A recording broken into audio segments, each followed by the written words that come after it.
Salutations, painters! Do you find yourself solving problems with elegant tools such as a sledgehammer or a chainsaw? Have you ever relaxed to the soothing melody of deathcore metal?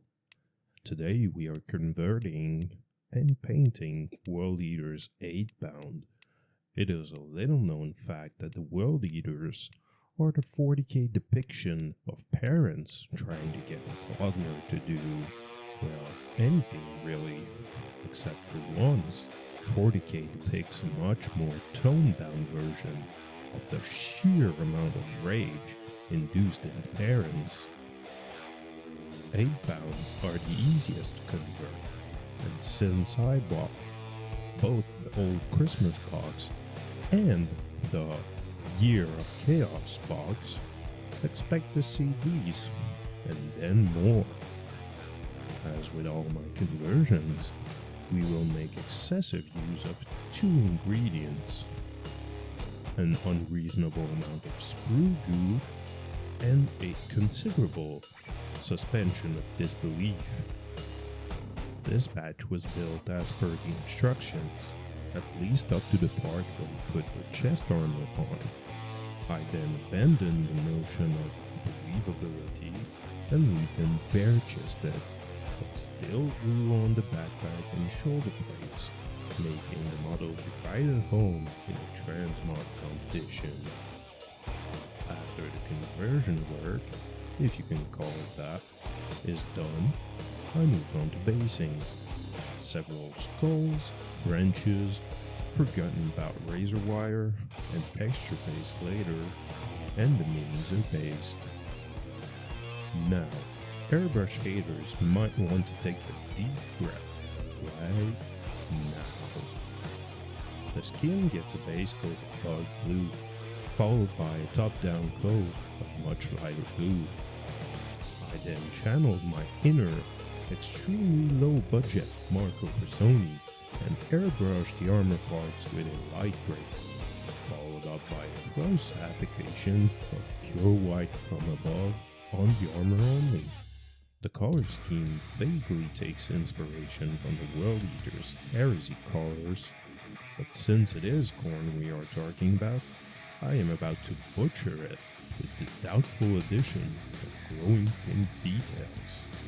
And since these are modern GW kits, by the end of the paint job, more than half the model will be hot paint and glowing under a black light. Take that, Slaanesh. The following scene is not for the faint-hearted, where I now begin the PTSD-inducing base coating of the armor trim. I specifically converted the model to minimize the amount of trim, and yet, like Slenderman, it follows me and rears its head to demand my attention. After some therapy and contrast paints on other details, I bring up the definition by washing the skin with a blue wash, and the rest of the model with a black wash. The new Citadel wash formula has non-existent coverage and staining. This is a feature, not a bug. After not staining the model with a typical wash, I can then safely move on to not highlighting the armor and forgetting to dry brush the skin with pastel blue. Those crucial highlighting steps now behind me, I can safely move on to base coating the glowing details in titanium white. The real massacre then begins, as I airbrush fluorescent pink on damn near every bit of the models.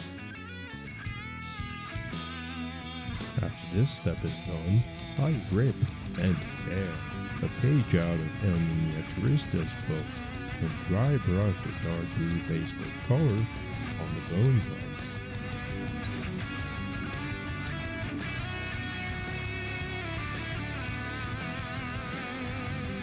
The base gets a basic color and some contrast paints on whatever is not dirt. The next parts are extremely satisfying and fun to do. After I had found a way to hold the miniature in frame while holding the airbrush and paintbrush without blowing the model off the table whenever I pressed down for air. I weathered the minis with a mix of brown, gray, muted red, and mandatory blood effects, while trying to keep the splatter to the lower body, ensuring that the glorious, flamboyant paint of corn does not fade from the spotlight. Going back to the glowing bits, I then oil washed the recesses with titanium white and cleaned up most of it afterwards. Some last minute touch-ups, and I was left with this. Thank you for watching my first shitty video. It has been a genuine pleasure to painstakingly make it and redo it thrice over because I messed up in the DaVinci Resolve.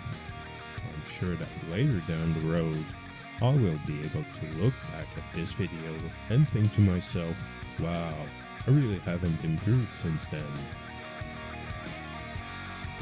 In the next World Eaters episode, we convert and paint short kings.